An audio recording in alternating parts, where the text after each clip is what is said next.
बरेच जणांना साबुदाणा वडा खायला आवडतो, पण तो तळलेला असतो, खूप जास्त ऑइली असतो, त्यामुळे हेल्थ कॉन्शियस लोक ते खायला टाळतात. अशा वेळेस या पद्धतीने जर तुम्ही साबुदाणा वडा बनवला तर तुम्हाला तो छान मनसोक्त खायलाही मिळेल आणि अजिबातही जास्त तेल वापरलेलं नाही आहे. तर चला बनवूयात आज आपली पद्धतीने आगळा वेगळा साबुदाणा वडा, जो अजिबातही तळलेला नाही आहे आणि इथे आपण त्याला बेकसुद्धा केलेलं नाही आहे. तर काय केलं आहे पाहूयात. सर्वात पहिले घेतलं आहे भिजवलेला साबुदाणा, त्याच्यामध्ये घातला आहे आपण उकडलेला आलू, हिरवी मिरची, चवीनुसार मीठ, लाल तिखट आणि जिरं घातलं आहे थोडंसं. आधी हा उकडलेला आलू थोडासा कुस्करून घेऊयात. आता तुम्ही या किसणीवरती किसून घेतला तरीही चालेल. आलू हा उकडूनच घालायचा बघा, त्यामुळे काय होते वड्याला छान अशी बाइंडिंग येते.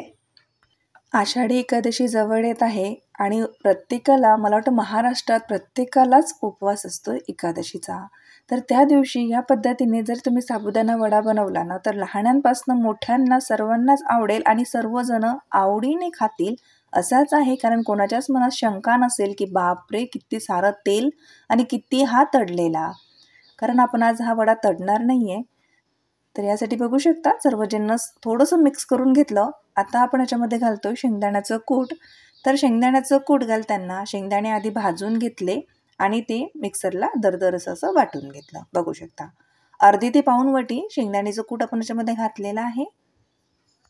लहान मुलांना उपवासाची आवड लागावी यासाठी असे पदार्थ जर तुम्ही उपवासाच्या दिवशी त्यांना दिले ना तर ते नक्कीच उपवास करतील आणि करता करता त्यांना अध्यात्माची आवडसुद्धा लागेल.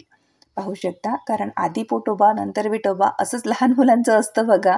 आपण मोठ्यांनी कितीही सांगितलं तरी त्यांना थोडंसं खायला तर चटपटा आवडतेच. त्यांना काही कळत नाही उपवास वगैरे काही, पण त्यांना असं छान छान खायला मिळालं तर ते सुद्धा आवडीनं आपल्या विठोबाचा उपवास नक्कीच करतील. तर या आषाढीला तुम्ही हे साबुदाणा वडे जरूर बनवा. बघू शकता सर्व जिन्नस एकत्र केलं आणि आता हाताने छोटे छोटे असे आपण याचे बॉल्स तयार करून घेत आहे. या पद्धतीनेच गोल गोल असे वडे बनवा, कारण आपण हे आप्पे पॅनमध्ये बनवत आहे. आप्पे पॅनच्या खाच्यामध्ये थोडं थोडं तेल घालून घेतलं. आता याच्यामध्ये सुद्धा तुम्हाला एवढंही तेल घालायचं नसेल तर तुम्ही एवढंही तेल नाही घालायचं तरी चालेल. अगदी कमी प्रमाणात तेल घालून तुम्ही हे वडे आप्पे पॅनमध्ये असे भाजून घेऊ शकता. लो टू मिडियम फ्लेमवरती एक बाजू खालची भाजल्या गेली की पलटून द्यायचं. असं फिरवत फिरवत याला हे भाजून घ्यायचं.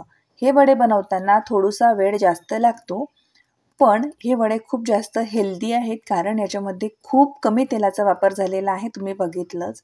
आणि रंग बघा, कोणाच्या लक्षातही येणार नाही की हे वडे आपण तळलेले नाही आहेत. असं नाही आहे की वरतूनच रंग दिसतोय, आतमध्येही टेक्स्चर खूप भारी आलेलं आहे. ज्याप्रमाणे दिसत आहेत त्याप्रमाणे खायला सुद्धा सुरेख आहेत, बनवायला सोपे आहेत. चला मी यातला एक वडा तुम्हाला तोडून सुद्धा दाखवते, म्हणजे तुमच्या लक्षात येईल की आतमधलं टेक्स्चर किती भन्नाट आहे ते. सोबत हिरवी मिरची द्यायची. आता लहान मुलं आहेत खायला तर काहीच नाही दिलं तरी चालेल, कारण याच्यामध्ये आपण छोटे छोटे लाल मिरच्या सुद्धा कट करून टाकल्या, थोडंसं लाल तिखट सुद्धा टाकलं, त्याच्यातच ते छान लागतं बघा. पण करायचं असेल ना तर शेंगदाण्याची चटणी करा, जी आपल्या चॅनलवरती आधीच अपलोड झालेली आहे. शेंगदाणा खोबरा उपवास स्पेशल चटणी खूप छान लागते खायला, बनवायला अगदी सोपी आहे बघा. चला मी तुम्हाला जोडून दाखवते एक वडा आणि तोडून सुद्धा दाखवते, म्हणजे तुमच्या लक्षात येईल. पाहू शकता, कोणी विश्वास ठेवेल का हा तळलेला नाहीये, नुसतं आपण भाजून घेतलाय आप्पे पॅनमध्ये.